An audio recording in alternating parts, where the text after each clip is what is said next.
My fellow Americans, this special holiday weekend is a time when we all give thanks for the many things our land is blessed with. It's also a fitting time for us to think about ways in which we can preserve those blessings for future generations. One of our great material blessings is the outstanding network of roads and highways that spreads across this vast continent. Freedom of travel and the romance of the road are vital parts of our heritage, and they help to make America great. 4 million miles of streets and roads make it possible for the average citizen to drive to virtually every corner of our country, to enjoy America in all its beauty and variety. They also form a vital commercial artery, unequaled anywhere else in the world. Our interstate system has reduced by nearly a day and a half the time it takes to drive coast to coast. And more efficient roads mean lower transportation costs for the many products and goods that make our abundant way of life possible. But let's face it, lately, driving isn't as much fun as it used to be. Time and wear have taken their toll on America's roads and highways. In some places, the bad condition of the pavement does more to control speed than the speed limits.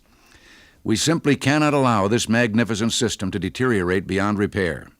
The time has come to preserve what past Americans spent so much time and effort to create, and that means a nationwide conservation effort in the best sense of the word. America can't afford throwaway roads or disposable transit systems. The bridges and highways we fail to repair today will have to be rebuilt tomorrow, at many times the cost. So I'm asking the Congress, when it reconvenes next week, to approve a new highway program that will enable us to complete construction of the interstate system and at the same time get on with the job of renovating existing highways. The program will not increase the federal deficit or add to the taxes that you and I pay on April 15th. It'll be paid for by those of us who use the system, and it will cost the average car owner only about $30 a year. That's less than the cost of a couple of shock absorbers. Most important of all, it'll cost far less to act now than it would to delay until further damage is done. And I should point out, delay is also dangerous as well as costly. And let me give you a few examples. There's already a section of interstate highway in Illinois that's so far gone the truckers call it the only all-gravel interstate in the country. There are bridges that school bus drivers won't drive across until the children get out of the bus and cross on foot. Little League Baseball actually had to be suspended on a field underneath the Queensboro Bridge in New York because of the condition of the bridge. And in one small community in Pennsylvania, a family living beneath a bridge that's part of I-70 has told their children not to play outdoors because rubble from the bridge keeps falling into the yard. Overall, we have 4,000 miles of interstate highway that need resurfacing and 23,000 bridges that need replacement or repair. Our cities also have vital public transit capital needs for new buses, new or rebuilt rail cars, and track improvements that will total $50 billion over the next 10 years.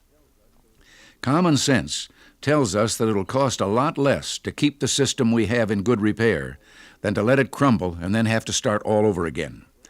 Good tax policy decrees that wherever possible, a fee for a service should be assessed against those who directly benefit from that service.